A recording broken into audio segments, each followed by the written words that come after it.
नमस्कार मित्रांनो, मी प्रसाद बनबे तुम्हा सर्वांचं माझ्या यूट्यूब चॅनलवरती पुन्हा एकदा स्वागत करतो। तर आता काजूचा सीझन आहे, त्याच्यामुळे आता सुक्या काजूगर तयार झालेले आहेत। तर आज जो मी व्हिडिओ बनवणार आहे ना, तो म्हणजे सुके काजूगर आहेत ते आपण पहिले भाजणार आहोत आणि त्याच्यानंतर मग ते भाजलेले आहेत त्याच्यातून आपण काजूगर बाहेर काढणार आहोत। तर आपण आता हीच व्हिडिओ बनवणार आहोत, तर तुम्हाला आता पुढचं प्रोसेस त्याची दाखवतो। तर आपण आता हेच सुके काजूगर आहेत तेच भाजणार आहोत। तर हे काजूगर आहेत ते आपण उन्हामध्ये चांगले वाळवून घेतलेले आहेत, म्हणजे त्याचा थोडासा चीक असतो तो कमी होतो। तुम्हाला आता मी काजू बिया तर दाखवल्या, तर आता आपण चूल मांडूया, कारण आपण ज्या बिया भाजतो ना त्यामधून खूप ऑइल निघतं आणि त्याच्यामुळे आपण ती चूल आता बाहेरच मांडणार आहोत। त्याच्यासाठी काय काय करायला लागतं ते आता बघूया आपण।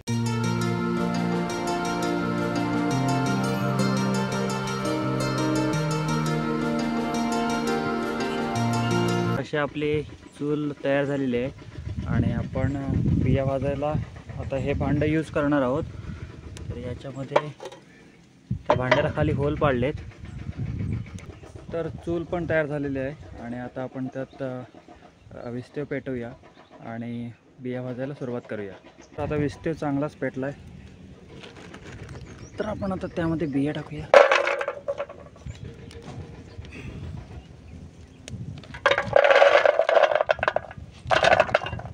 तर आता बियांतून धूर यायला चालू झाला आहे, आता हळूहळू त्या भाजतील चांगल्या आणि मग आग पकडतील थोड्या वेळाने। तर आता बिया पेटलेत पण त्याच्यातून ऑइल बाहेर आलं आहे आणि आता उडायला सुरुवात होते। तर काजू बिया भाजताना मी आता त्या कंटिन्युअसली हलवतो आहे, म्हणजे काय होईल की एकाच ठिकाणी कुठले तरी काजू बिया आहे ते जास्त करपणार नाही।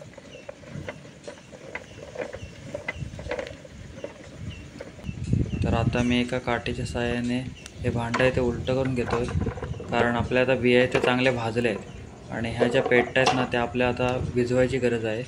आणि जर का त्या अशा धुमसत राहिल्या ना तर त्या पूर्ण जळून जातात आणि आतला गर आहे तो पण पूर्ण जळून जातो। तर हा आपला पहिला भाजा झाला आहे, त्याच्यातल्या काय काय पूर्णच करपले आहेत आणि बरेचसे चांगले आहेत। तर ह्या ज्या अशा अर्ध्या भाजलेल्या राहिलेत त्या आपण परत टाकणार आहोत पुढच्या भाज्यामध्ये। तर एक भाजा आपला करून झाला आहे आणि पाठीमागे दुसरा भाजा पण टाकलेला आहे। तर वारा असेल ना तर विस्तेव कमी जास्त होतो, त्याच्यामुळे लगेच होत नाही, पण आता विस्तेव व्यवस्थित पेटतोय त्याच्यामुळे बघा दुसरा भाजा आपल्या लगेच मस्त भाजायला सुरुवात झाली। तर बियातून आता धूर यायला सुरुवात झाली, थोडं पेटतील बिया।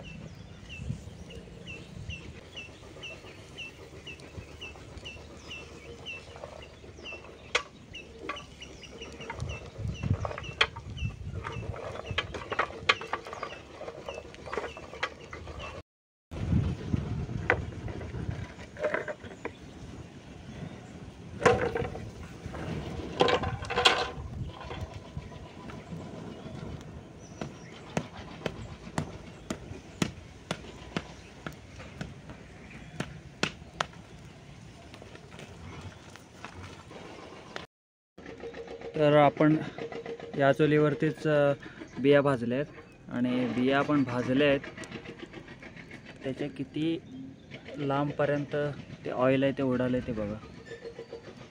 म्हणजे ही चूल इकडे आहे आणि इकडे एवढ्या लांबपर्यंत ते ऑइल उडालं आहे, त्याच्यामुळे बिया भाजताना खूप काळजी घ्यावी लागते। तर सर्व बिया आता भाजून झाल्या आहेत आणि आता मी त्या फोडायला घेणार आहे। तर भाजल्यानंतर बिया अशा दिसत आहेत, तर आपण आता त्या फोडूया एक एक।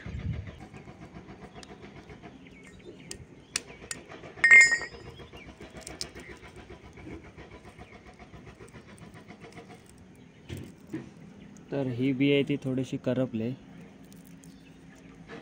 पण आपण बिया भाजतो तेव्हा हे कॉमन आहे, कारण सगळीकडेच विस्ते सेम लागत नाही, त्याच्यामुळे थोड्याशा काजू बिया आहेत त्या जास्त भाजतात।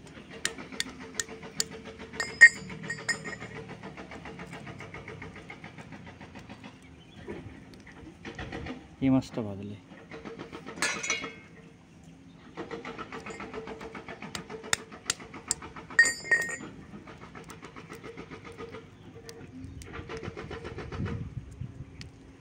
पूर्ण अख्खाच्या अख्खा घराला.